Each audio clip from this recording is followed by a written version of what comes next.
Prashant sir ಒಂದು ಪ್ರಶ್ನೆ. Sudeep sir ಈಗಷ್ಟೇ ಹೇಳ್ತಾ ಇದ್ರು, ಅವ್ರ ಮೇಲೆ ಜವಾಬ್ದಾರಿ ಖಂಡಿತ ಇರುತ್ತೆ, ಆದರೆ ಕಲರ್ಸ್ ಟೀಮ್ ಮೇಲೆ ತುಂಬಾ ದೊಡ್ಡ ಜವಾಬ್ದಾರಿ ಇರುತ್ತೆ. ಅದರಲ್ಲೂ last season was a super hit show. ಈ ಸೀಸನ್ ತುಂಬಾ ದೊಡ್ಡ ಜವಾಬ್ದಾರಿ ಇಟ್ಕೊಂಡು ನಿಭಾಯಿಸಬೇಕಾಗತ್ತೆ. ಅದ್ರ ಬಗ್ಗೆ ಏನು ಹೇಳ್ತೀರಾ? ಎಷ್ಟು ಪ್ರಿಪೇರ್ ಆಗಿದೆ ಟೀಮ್? ಎಲ್ರಿಗೂ ನಮಸ್ಕಾರ. ಇದು ಅಂದರೆ ಬಿಗ್ ಬಾಸ್ ಒಂದು ತಂಡದ ಒಂದು ಪರಿಶ್ರಮ. ಪ್ರತಿ ವರ್ಷನೂ ಹಾಕ್ತೇವೆ. ಅಂದರೆ ಈ ವರ್ಷ ನಮಗೆ ತುಂಬ ಲಾಸ್ಟ್ ಚೆನ್ನಾಗಾಗಿದೆ, ಈ ವರ್ಷ ಹಾಕಲ್ಲ, ಇಲ್ಲ ಈ ವರ್ಷ ಚೆನ್ನಾಗಿ ಆದರೆ ನೆಕ್ಸ್ಟ್ ಇಯರ್ ಹಾಕಲ್ಲ ಅಂತ ಹಂಗೇನಿಲ್ಲ. ಪ್ರತಿ ವರ್ಷವೂ ಈ ತಂಡದ ಶ್ರಮ ಅಷ್ಟೇ ಇರುತ್ತೆ. ಅದಕ್ಕೆ ಒಂದು ಬಾನಿಜೆ ತಂಡ ಆಗಿರ್ಬೋದು, ಕಲರ್ಸ್ ಕನ್ನಡ ತಂಡ ಆಗಿರ್ಬೋದು, ಹಾಗೆ ಸುದೀಪ್ ಸರ್ ಪ್ರತಿ ವರ್ಷವೂ ಹಾರ್ಟ್ ಆ್ಯಂಡ್ ಸೋಲ್ ಹಾಕಿ ಏನು ಮಾಡಬೇಕು ಅದನ್ನು ಎವ್ರಿ ಟೈಮ್ ಮಾಡಿದ್ದೇವೆ. ಬಟ್ ಈ ಸತಿ ಲಾಸ್ಟ್ ಇಯರ್ ತುಂಬ ಚೆನ್ನಾಗಿ ಒಂದು ಸೀಸನ್ ಆದ ಕೂಡಲೇ ಅದು ಆಟೋಮೆಟಿಕ್ ಒಂದು ಭಾರ ಬಂದುಬಿಟ್ಟಿರುತ್ತೆ. ನಮ್ಗೆ ಗೊತ್ತಿಲ್ಲದೆಯೋ ಅದೊಂದು ಭಾರ ಬಂದಿರುತ್ತೆ.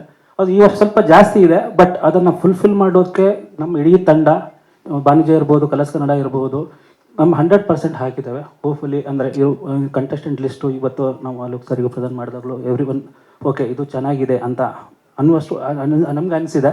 ಹೋಪ್ಫುಲಿ ಜನರಿಗೂ ಅದು ಇಷ್ಟ ಆಗ್ಬೋದು ಅಂತ ಅಂದ್ಕೊಳ್ತೇನೆ. ಮತ್ತು ಎಸ್ಪೆಷಲಿ ಸುದೀಪ್ ಸರ್ ಬಗ್ಗೆ ಹೇಳಬೇಕು. ಯಾಕಂದರೆ ಅವರು ಹೇಳಿದರು ಇಲ್ಲ ಅಲ್ಲಿ ಕಲರ್ಸ್ ಕನ್ನಡ ತಂಡ ಮಾಡೋದಂತ.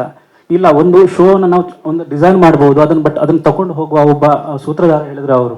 ಯಾಕಂದರೆ ಎಷ್ಟೇ ನಾವು ಶ್ರಮಪಟ್ಟು ನಮ್ಗೆ ಕೆಲವೊಮ್ಮೆ ಏನಾಗುತ್ತೆ, ನಮ್ದು ಒಂದು ಪ್ಯಾಟರ್ನ್ ಹೋಗ್ತಾ ಇರ್ತೇವೆ. ಅವ್ರು ಬಂದು ಇಲ್ಲೆಲ್ಲ ಇದು ಹಿಂಗಲ್ಲ, ಇದನ್ನು ಹಿಂಗೆ ಮಾಡಿದ್ರೆ ಬೆಟರ್ ಆಗುತ್ತೆ ಅಂತ ತುಂಬ ಸಲ ಸಜೆಷನ್ ನಮಗೆ ಕೊಟ್ಟಿದ್ದಿದೆ. ಆ ಸಣ್ಣ ಇನ್ಪುಟ್ಗಳು ನಮಗೆ ಹೋಗ್ತಾ ಓಕೆ ಅದು ಬೆಟರ್ಮೆಂಟ್ ತುಂಬ ಹತ್ತಿ ಮಾಡಿದೆ. Thank you Sudeep sir. ಅಂದರೆ ಈ ವರ್ಷನೂ